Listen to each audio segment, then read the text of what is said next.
Hello, everybody. Dr. Rick here, dropping in on you. Uh, Here to talk about the latest news, the hot thing blasting right now, news that a lot of us have been anticipating for a lot of different reasons. I'm not going to be long on this, but I do want to talk on some things that are some important talking points that are sort of skating across social media, and I want to try to address them while they're hot topics. I want to try, if possible, to add some framing to the discussion before the discussion begins, because there are going to be a lot of things claimed and proclaimed based off the verdict. And I want to make sure that we understand things in a comprehensive manner so that we learn from it, so that we're able to understand how it came about, what happened, what needs to happen, how do we take what happened today and do something good with it. And I mean that in the sense of truly understanding what it is and what it isn't. And I think that we become so emotionally engaged in things that we tend to take small things and make them big things. Now, for the family of Ahmaud Arbery, it can't be any bigger than this. Um, they lost a son. And so I'm going to talk about it. And there are a lot of things on the table to talk about. I'm not going to try to cover it all today, but I want to cover some things that give it, again, context and framing so that we can have an honest, somewhat informed discussion about this moving forward. And there's going to be plenty of discussions there. Every news media outlet right now is talking about it, running live segments. And so what I decided to do in my role on Out Black News and Out Black Media is to come in and literally provide some commentary and context based off what I've been able to observe over the last almost 2 years now. It's been almost 2 years since this happened. It's hard to believe that this happened in February of 2020, and we're a few months away from February 2022. So it has taken a while to get here. And there are a lot of things that influenced how long it took to get here. And I'm going to talk about that as well. Look, the first thing I want to say is that all three people were found guilty of one form of murder. Travis McMichael, who was the shooter and the son of the other McMichael guy. I mean, that's how much I got into those guys. What happened is the son of the older guy, Travis McMichael, is the one who actually got out the truck with the shotgun and was the trigger person.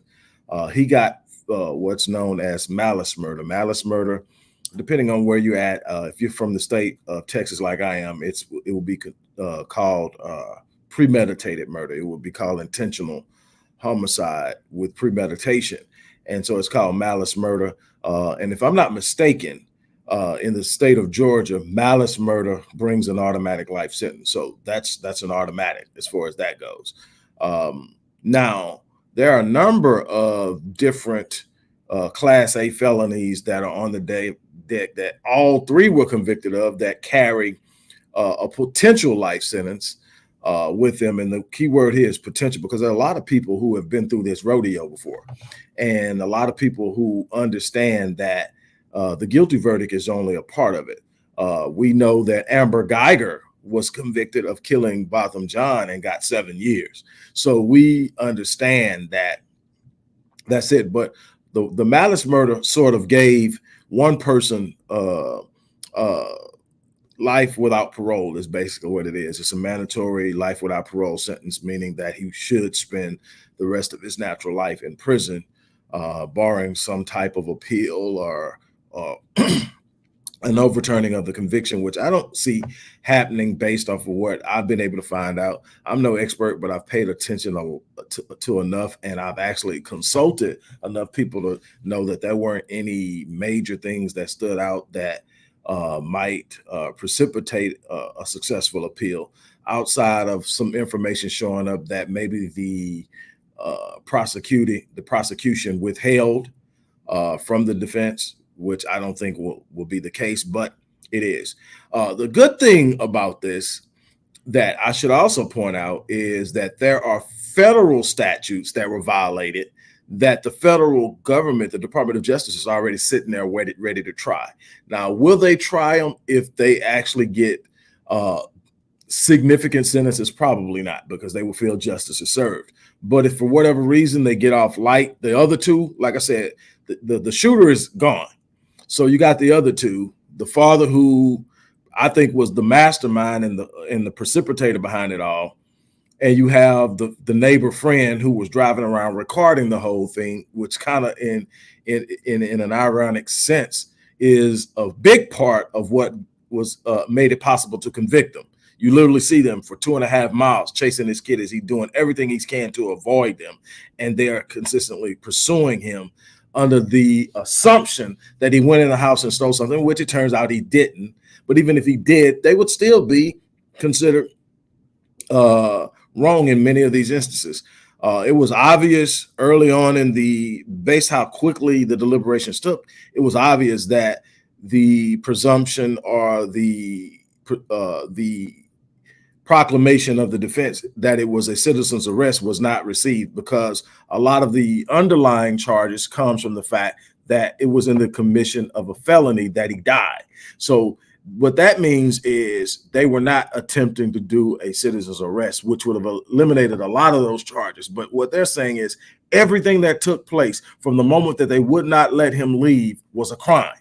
And so everything that came out of it under the commission of a crime, which in and of itself is an aggravated felony. So there's multitudinous charges over here. Everybody was charged with the same 9 charges. Travis McMichael was convicted of all 9. His dad was convicted of 8, and the other person driving the truck shooting the video was convicted of 6. Now, what I want to get to is some of the things that are going to be talking points in the discussion. And I think, again, we get ahead of ourselves in situations like this. Roddy Bryan, right, is the other guy's name. And, and these guys, like, it was interesting. But first and foremost, what you got to understand, this happened in the state of Georgia. So to get a conviction from 11 white people and 1 black person against 3 white men for killing a black man in Georgia is something worth celebrating to a certain extent. Again, and I'll state, for the Arbery family, or the Arbery family, it's more than something to celebrate. That was their son, that was their child, that was their cousin, that was their nephew, and so it was definitely this is big for them. But in the grand scheme of things, you have to look at it with a tempered sense of satisfaction, I guess is the term I'm looking for.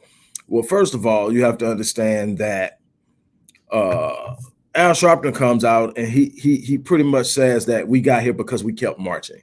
Now, we've been marching since the 50s. That's not what did it. What did it was they shot themselves in the foot in a couple of ways.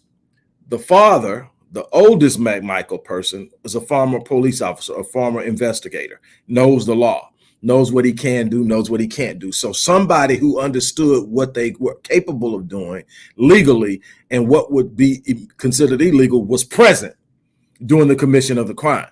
That was the first thing. Second thing is they had an idiot trailing them, filming the whole thing. Okay, so that was big. The other part was it got in the hands of people who wouldn't let it die. This became bigger than a march. This became along the same lines of some of the other big things that we've seen happen in the past with the Floyd murder, where it just is so egregious and so obvious and so unnecessary that you can't say, okay, it was in the blink of an eye. Okay, when you start talking about police shootings, okay, you're there 1 second, something happens and everybody starts shooting. You can sit up and say, I was afraid. You can sit up and say something happened. It was a quick, it was a quick split second decision. That's been a defense forever, a split that second decision. And I was afraid for my life. And so you asking somebody to judge somebody based off of something that happened like that, shots are fired, From the time that the first shot is fired to the time that the last shot is fired, less than 10 seconds. All this stuff happens that quickly. And you're asking people to sit up and determine what somebody was thinking when it happened, because that wasn't, and when it comes to cops, technically speaking, we know it's bull crap, but technically speaking, they are not shooting someone in the act of committing a felony. Now, I'm under the belief, and this is just me, and it might not have any constitutional merit, but if you're stopping someone for no reason, if you're stopping them and you don't have probable cause, then the stop isn't actually a legal stop. So then if something happens out of that, then you actually were stopping them illegally. But, trying to prove that and getting that through and all the stuff and the protections and the implied immunity that comes along with being a police officer, hard to get to. So what do you have? You have the shooting. Did you have to shoot him? So even if you get to the point that you have to shoot him, it's not going to be malice murder. It's not going to be premeditated murder. It's going to be probably involuntary manslaughter. And in very few cases, what we've seen, you do get murder. With the Floyd case, he sit there for 9 freaking minutes on his back with no apparent reason. He was already subdued and handcuffed. Why do you have to have your foot on his back? And so it was just so blatantly obvious. And it was almost like you could read it on his face while he's being filmed that he's enjoying it. And so it was nothing about that anybody would sit up and take that was going to be taken and said, okay, this is normal police behavior or normal police activity. This is proper protocol. Nothing about it was proper. Okay, so then you come to the Ahmaud Arbery situation, and you have minutes of chasing a kid who's simply trying to get to somewhere safe because he doesn't trust you.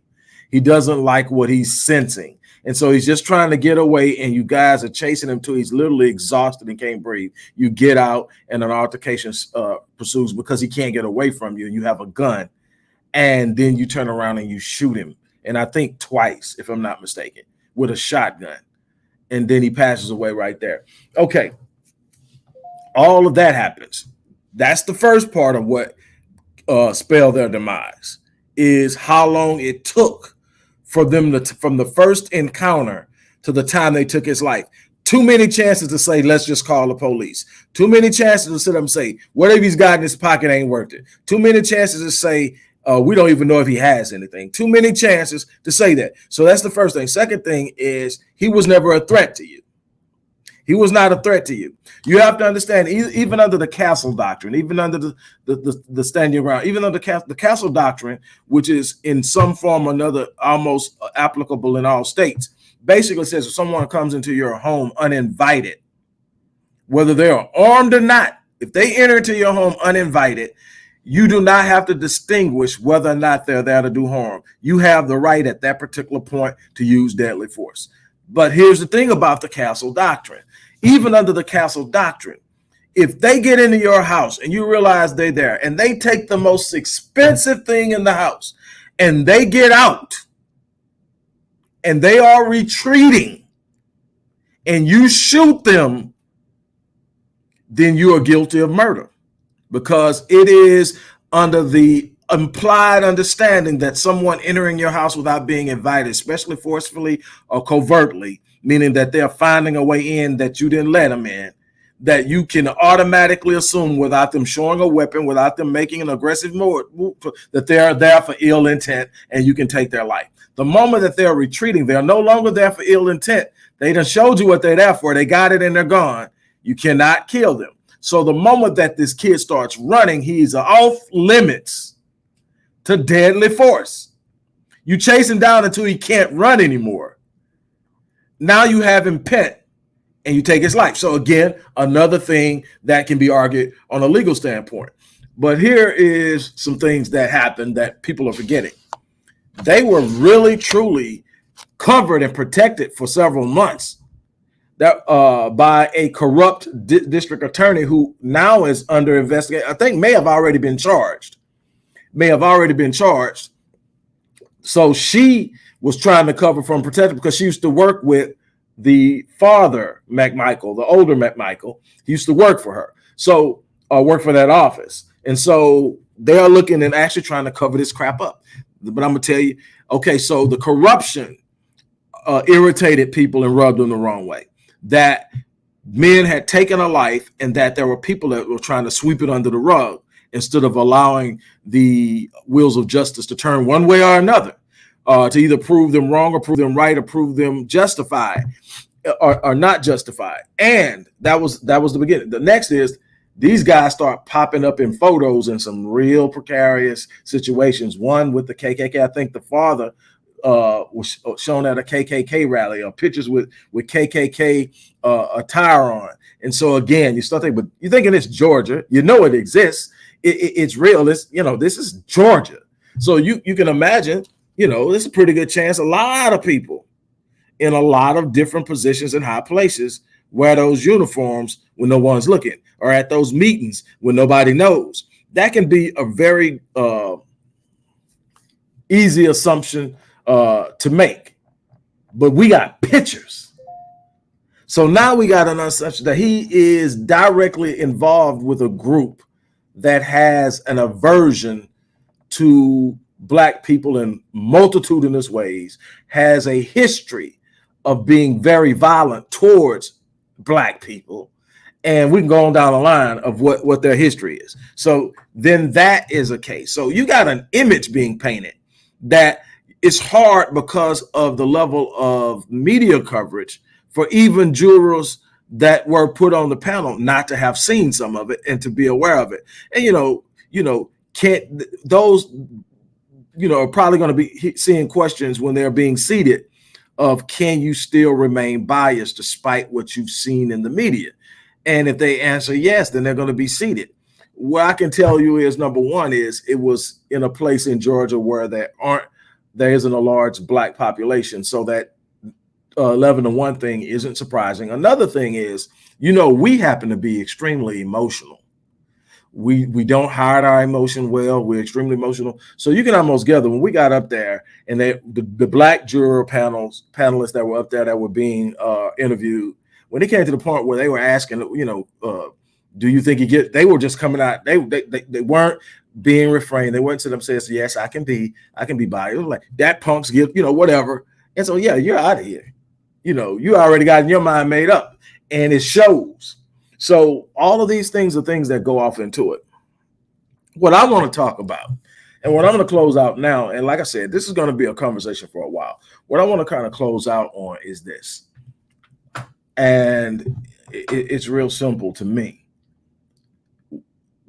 They're trying to sell this as a decline in racism because of the guilty verdict, a decline in racism, and that we've made progress. I think that number one is, I think Black media played a major role in it. I think because we kept a foot down. I think that it was so egregious that a lot of white media outlets and a lot of white people, period, didn't like it. I think that while most white people will benefit from white privilege, there are still things that make a lot of white people uncomfortable. And when they don't see it, they can deal with it, they can tolerate it, they can stomach it, just knowing it exists. But when you put it in their face, it forces them to have to take action. I think that's a part of it. I think that, just go and Google on YouTube alone. Google Ahmaud Arbery and watch the number of videos that pop up. And they're going to triple in the next week. But watch the number of pop up and look at everyone that was dated before today. And it's going to show you just how prevalent this case has been, just how meaningful this case has been, and how it's been on the minds. And so it carried a great deal of weight. But I'm going to tell you something that gives me a sense of pause. I'm going to tell you something that makes me real cautious about declaring this a major progressive achievement, as Reverend Al Sharpton did, in his interview, where he's like, we did this in the South and all this. Let me tell you something. I think that the thing that we should be concerned about is the fact that we're here in the first place. The fact that a Black kid can't go jogging in a perceived or a declared white neighborhood without being assumed that they're doing something evil, even though In most statistical categories, a white male of the same age is more statistically likely to be committing a crime. Whether it's drugs, whether it's stealing, they are more likely to be committing a crime. Not just in the number, in the number, I'm talking about in the rate. They're statistically more inclined to do things and less inclined based on condition. A lot of crime in the Black community comes out of poverty. A lot of crime in the white community just comes out of proclivity, opportunity, and a built-in idea that I can have it if I want it.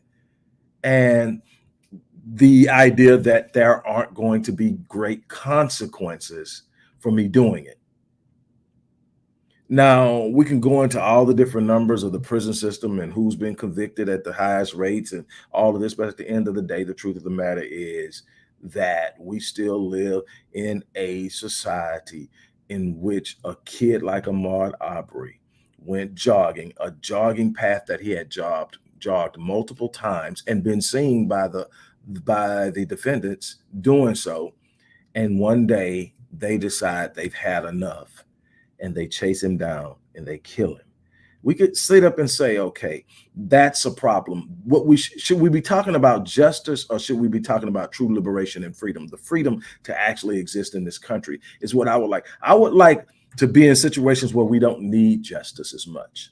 And I mean that not only from the sense of white supremacy, I mean that from a sense of us killing us as well. But definitely, if we're going to talk about racism, I would much rather be in a situation in which I am experiencing freedom and liberty to be able to function, since those are the principles supposedly that we're supposed to have built this country on, and that you have given me my rights as a citizen of this country, especially ones that are extended out of the fact that you built it on the backs and the blood of my ancestors. I would like to believe that I should be able to walk around here without feeling like I'm going to get shot just for having a tail light out, or that I'm going to get shot just because I had an accident or my car broke down, or I'm going to get shot because a police officer stood up and put the wrong address or apartment number on a search warrant, or I'm going to get shot because of a number of other different things, or beaten to a pulp because I didn't slow down or answer a question quick enough. Those are the things that come to mind when I think about this, is that it's still happening. Now, something did happen that's that's interesting, and I can't think of the young guy's name to save my life, but I am about to find it real quickly, and I'm going to give it to you because I know I have it here. But this young gentleman, and I want to get his name so that I get it right. Man, there goes one. I got to talk about that one too. But man, that's not it. Here it is. What is this guy's name?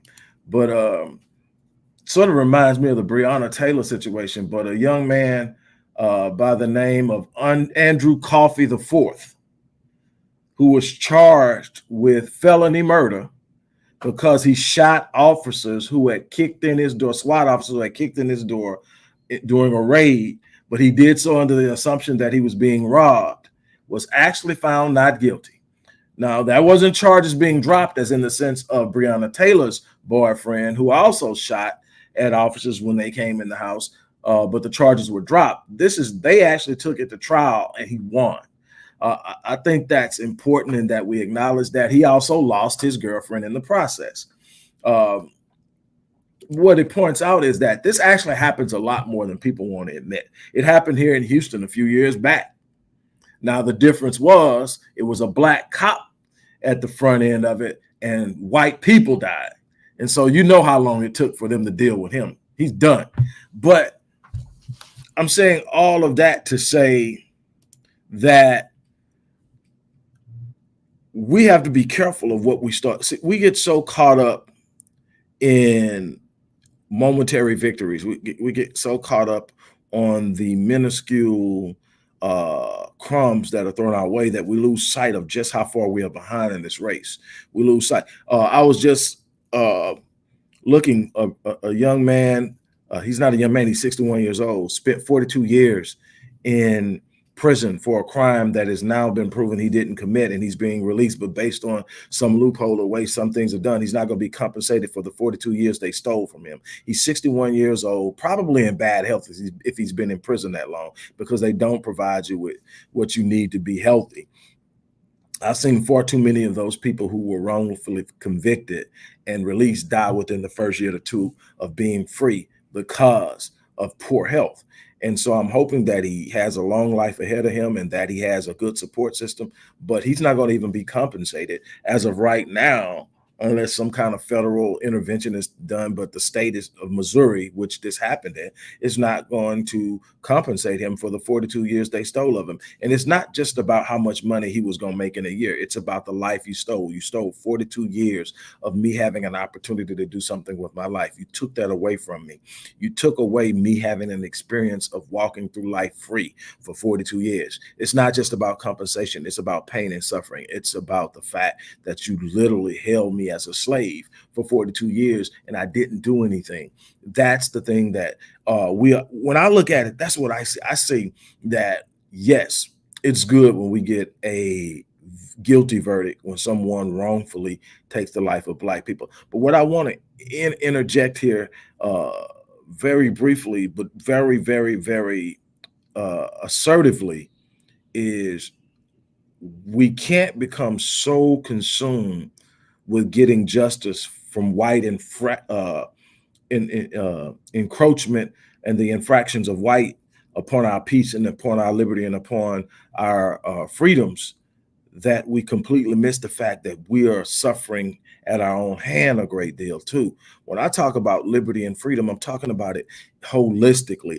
The environments that we create within our community that we can function and thrive in, and that we are not our worst enemy. And we need to talk about and deal with that. And I know this isn't really the time or the discussion, but I just want to put that in there because it's easy to get caught up in this discussion about racism and lose the fact that we're our biggest enemy in many ways. And my problem is I've been guilty of not being as assertive about it because I didn't want to make it seem like I was giving them a break. I want to make sure you know you can't come in my neighborhood and mess with our people, and we're going to be okay with it. And I think that message has to be sent, but we also have to send the message within the community that we're not going to destroy ourselves within this community. Everybody's going to be held accountable, and there's a level of responsibility for everyone involved. Ronald Zion, man, I definitely agree with you. I think that it's too easy. I think justice and liberty and freedom and fairness have been withheld from us for so long that when we get just a pinch of it, we take it as a major victory. This is no major victory. Again, no, this isn't to make small what the Arbery family feels, because they lost a loved one. And I know if it had been my family, I've been happy with what happens on, because the person who took my loved one is now got to pay the consequences. And we hope that they get significant sentences. And just listening at what the judge has been doing in this trial. And that's another thing we have to look at. The difference between the judge in this trial and the judge in the Rittenhouse trial, exactly completely polar opposites. Outside of being white, the way that they handled the trial, the way that they demanded certain levels of behavior and everything else, was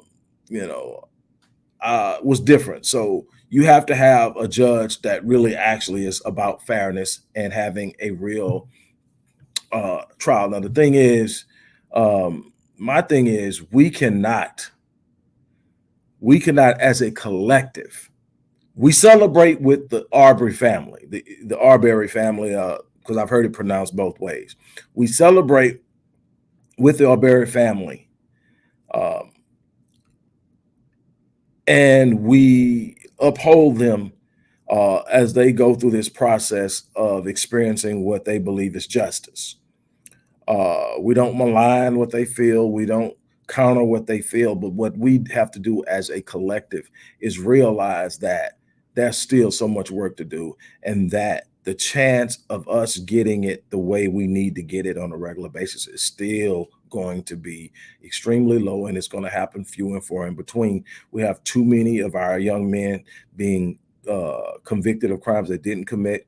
We have too many of our young men suffering at the hands. We still have the young kid, I want to say down in Mississippi, that they did the special on, who was found rolled up in the mat. And I can't think of his name to save my life. And this has been going on forever. But his dad happens to be a former FBI agent, and everything has been swept under the rug. And we know for a fact that that kid of his killed that young black boy behind that girl. We know that for a fact. We know it. I mean, you can watch any special that's been done on. It's been Dateline, Secrets Uncovered. It's been on that. It's been on a few of them. But I remember when the first article came out. Was it in Valdosta, Georgia? Wow. Well, you know, Quashonda, you know exactly what I'm talking about. Those type of things are happening way too far. This kid found rolled up in a gym mat behind the bleachers. He didn't fall in there looking for a shoe. Come on. Kendrick Johnson. That's his name. Thank you so much. Because I hated I couldn't remember his name, but if you knew how many names come across my desk in a day. Kendrick Johnson, that's definitely his name. And this young boy, I mean, bright, everything you hear about him is good.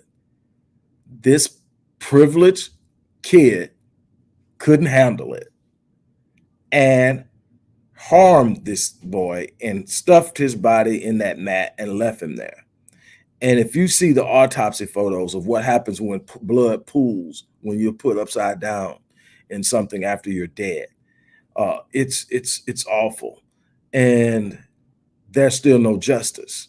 See, while the Arbery family is going to get a sense of satisfaction from this, the Johnson family is still suffering and struggling. And that's the problem I have with it all, is that for every one of these deals we get today, there'll be hundreds of days where we don't get it. And we're sitting there feeling powerless. We're sitting there feeling hopeless. And we've got to develop a power that demands justice, not waiting on someone to give it to us, but having the ability to take it. And it's in that we develop our power and we start to create our own liberty, our own freedom. Nobody's going to give it to us because nobody else benefits from it. That's what you have to understand. Nobody benefits from us being totally free and empowered but us. Everybody else has been benefiting from our vulnerability, our impotence, our lack of political mobility, our poverty. Everybody's been, oh man, yes. Jelani Day, man, they find this kid dead with, from what I understand, organs missing. Now, there have been some contrasting reports that the organs weren't missing, but the bottom line is the death was definitely questionable. And the area in which it happened screams bloody murder, that they had something to do with it. And yet we have nothing to go on now, and we don't know if we are. But we're working, and hopefully we'll get, we'll be able to stand with his father as his father pushes for answers. His father pushes for accountability and a reckoning. I think one thing we've got to learn how to do in the Black community is demand a reckoning, a settling of the score. I think that we've got to learn how to apply consequences to negative behavior, whether it's done from someone on the outside or done from someone on the inside. I think that we have a responsibility to set the standard of how we will be dealt with. If you let somebody treat you a certain way, then everybody starts to treat you that way. Everybody starts to see your value along that level. Everybody starts to see the lightness or absence of consequence. What I tell you all the time is this country has done such an unbelievably awesome job of selling morality as its principles that people actually believe that crap.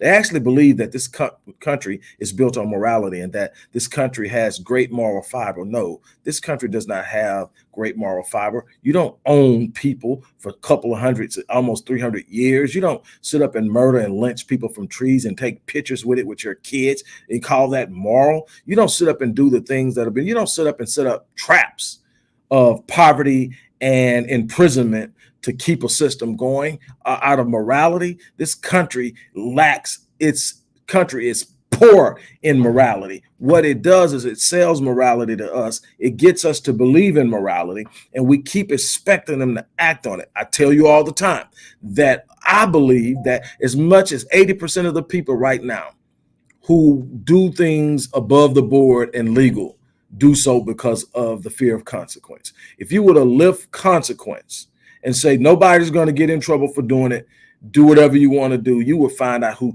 people truly were, who would treat you right, who would steal from you, who would do what. Consequence is what holds people in order. You got a bunch of people that ain't ready for prison. You got a bunch of people that don't want no lead in their ass. So you got them sitting up acting like they got sense. Not because they are actually good people, but because they don't want lead in their ass and they don't feel they do very well in prison. That's the truth.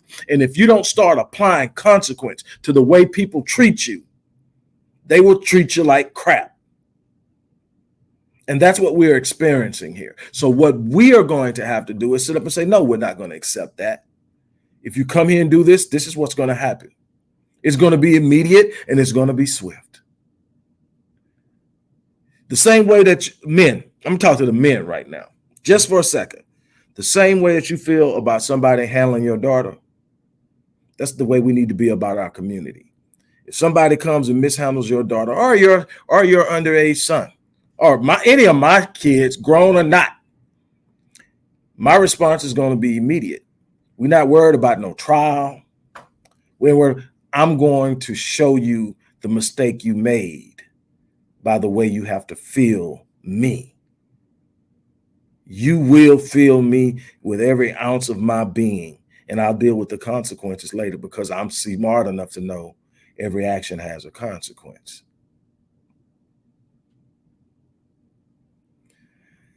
I hope I'm not reading this right. Armia, I think it's Benton. You got the cute little letters. It's hard to read, but I'm gonna actually put it on the screen. It says, I heard one of Ahmaud Arbery's family members say that she was going to pray for them, even though they showed no remorse during the trial. Black people are the only ones who pray for people who hate them. That's embedded in us, and that traces all the way back to slavery. That goes all the way back to when we were taught the importance of forgiveness, and that was all because our masters were treating us so horribly that they needed to make sure that when they went to sleep, we weren't going to kill them, that we weren't going to have a whole bunch of Nat Turners running around. So what they did is they associated with God with their likeness, first and foremost. So we gave them a sense of superiority right out of the box. Then they stood up and turned around and then stood up and told us about God wanting us to be good slaves. So they brought people and put them in front of us, called them preachers, when they were just other slaves being told what to say. But they called them preachers and they told them, hey, you need to be a good slave because God has called you to be a good slave. And then God has called you to forgive. When someone does something evil to you, forgive, turn the other cheek, all of this stuff. Why? Because think about this, though. Look at Christianity. I want to show you something. I'm not talking about your faith. I believe in God. I have a strong faith in God. I'm not religious. But I'm going to tell you something. Look at Christianity. Just in Christianity alone. No other faith. So we're not talking about the argument or wars between faiths. We're talking about Christianity. I want you to look at something now. Black people pray. Dear God, oh God, what happened? Please help. Stop them. Please, Lord. All this. Watch what white evangelicals do. Y'all took their president, they stormed that damn building. That's the difference. They telling you to forgive. They telling you to forgive. They give you a false impression of the Messiah, of the Christ, of Yahshua, of whatever way you want to view and understand that dilemma and that historical figure. They give you a false view of them. They tell you somebody that was right there in the Middle East, right off of thing. You somebody that was whose parents were able to hide in Egypt at a particular point in time because of some cultural issues with pregnancy. They were able to hide in Egypt, which was at that time 100% black. Egypt didn't become Arab until about 600, 700 years ago. So before that, we're talking black people. So you mean you were able to hide in plain sight and be white, European, Come on now. Come on. But they give it to you because they need you to see it. Now, if you go around the world and they tell you you can't venture out from it, you can't sit up and think about or see any other God, any other kind of way. This is your God right here. Why? Because it immediately puts them in a position of superiority over you, because however you see God, you are automatically give reverence to. So God doesn't look like me, which also creates an inferiority complex. So now you have a superiority idea about someone who is trying to manipulate and control you. You also have an inferiority complex about yourself. You're in the middle of an identity crisis because you've been dissociated. You've been dissociated from your natural sense of identity and being. I'm gonna tell you how powerful this is. I'm gonna take your name. I'm gonna take your heritage and your history. I'm gonna kill all the griots, those who will talk and teach history and tell you what it used to be like. They gotta go, because we gotta rob you of that. We gotta give you everything that matters has to come for us. So we take a completely Afrocentric idea of who you are and we replace it with a Eurocentric idea, and then you spend the rest of your life trying to measure up to being a Eurocentric power player. But you're not Eurocentric. You're not European. You can never be a better European than a European. I don't care how good of an African you are. You will never be a better European than a European. They take your language. They give you a language. Now you feel inferior. Again, why? Because you can't speak their language as good as they can. The very nature of our Ebonic expression, the very nature of our broken English comes from the issues of being taught and shown a language incorrectly without proper instruction, and then have it maligned. We don't see the beauty in what we've done with it, because all we know is we'll constantly criticize because we don't speak correct grammar. And so whenever there's a double negative, whenever there is a mispronunciation, whenever there are all those things that are out there that we don't do well, we sit up and we feel bad about ourselves. And we also get a sense of superiority when we do learn it. And those are the things that we sit up and we deal with. But I want to get back into the meat of this thing. So they sit up there and they tell you all these things. They have you really, truly believing this. Then they turn around. They got you believing. I remember when Walter Scott got shot 5 times in the back. Officer fired 8 times, hit him 5 times in the back because he ran away. He had a suspended license. And he ran away. He shot him in the back 5 times for having a suspended license. Now, this officer has been convicted and has gone to prison. But before they had this man in the ground, his mom, 80-something years old, check it out, was already forgiving the officer. Why?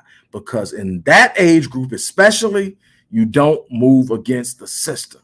You don't mess with them white people. You don't say nothing to upset them. What does that come from? That actually comes from slavery. When something was done to one of the slaves, especially like selling off their child or selling off their mate, and the master came by, you did everything you could to let master know you weren't upset with master. Why? You didn't want the repercussions of master thinking you had your eye looking at him sideways and that you were a threat, because he might beat it out you. He might draw and quarter it out of you. He might tar and feather out of you. He might lynch it out of you.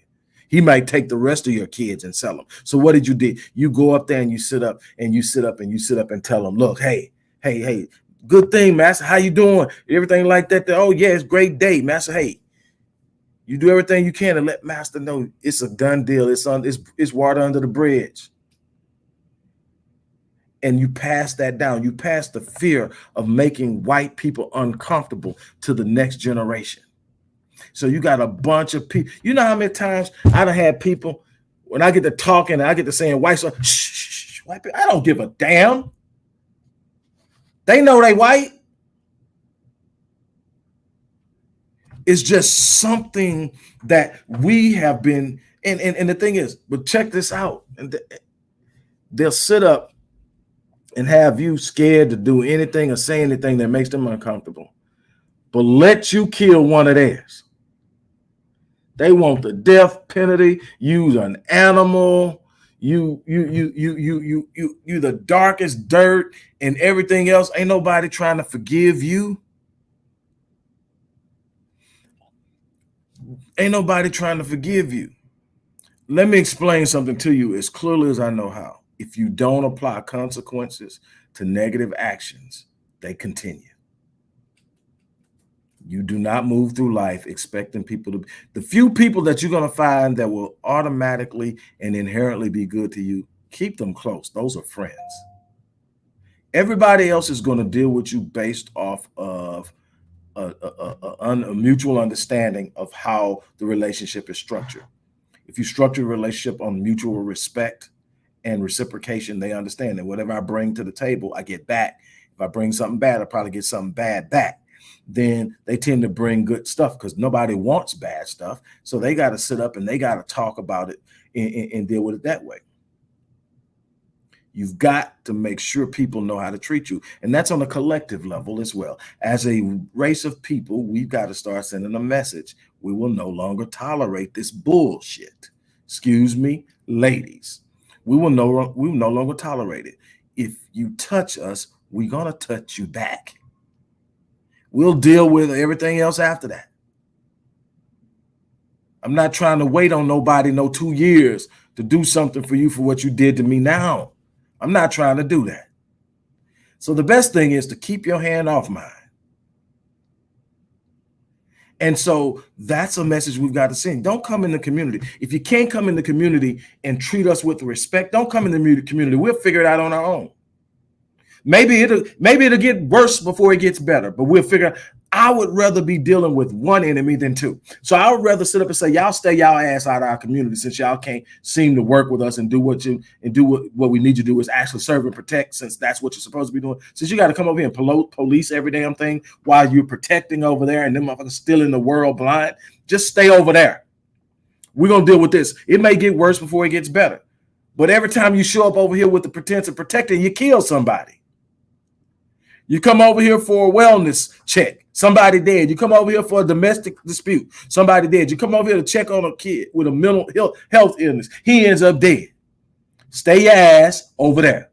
We will learn and figure it out, and we will become better because of it, because then we can deal with the one issue of weeding out those who mean us no good, engaging and building and socializing those who have promise. We can do that. But what we can't do is have an enemy on the inside that makes these big openings for the enemy on the outside to come in and do even more harm. We're going to have to sit up and do something about it.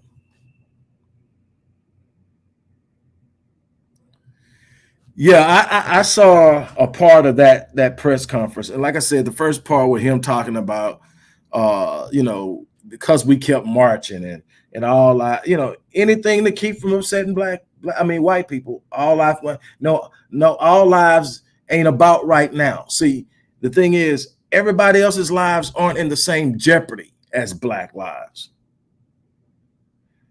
Nobody is arguing that white lives don't matter. Nobody's arguing that Asian lives don't matter. You saw how quickly they responded to Asian hate earlier up in the year and in the end of last year. You saw how quickly that came into a federal law, and now they're super protected. You see how super protected the LGBTQ community is. You see all the fixings and things that are getting set up for Latinos, even when they are here illegally.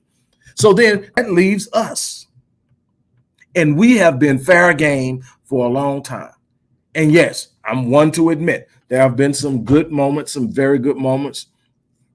The George Floyd thing was necessary. It was almost a situation where this would have took you all the way back to the Rodney King thing. If they wouldn't have convicted this Chauvin for George Floyd's murder, not only would it have been set off in Minnesota, it would have been set off in Minneapolis, and I think is where it was. It'd have been set off across this country. It was just simply not going to. That wasn't going to go by. But that lets you know they know how to test the temperature and know when it's time for a sacrificial lamb. That's something they have no problem giving you, is a sacrificial lamb. What we've got to do is increase the number of lambs that's being sacrificed to the point that nobody wants to be that lamb. That's what we have to do. We have to be sitting up saying, these people are not going to let us slide anymore.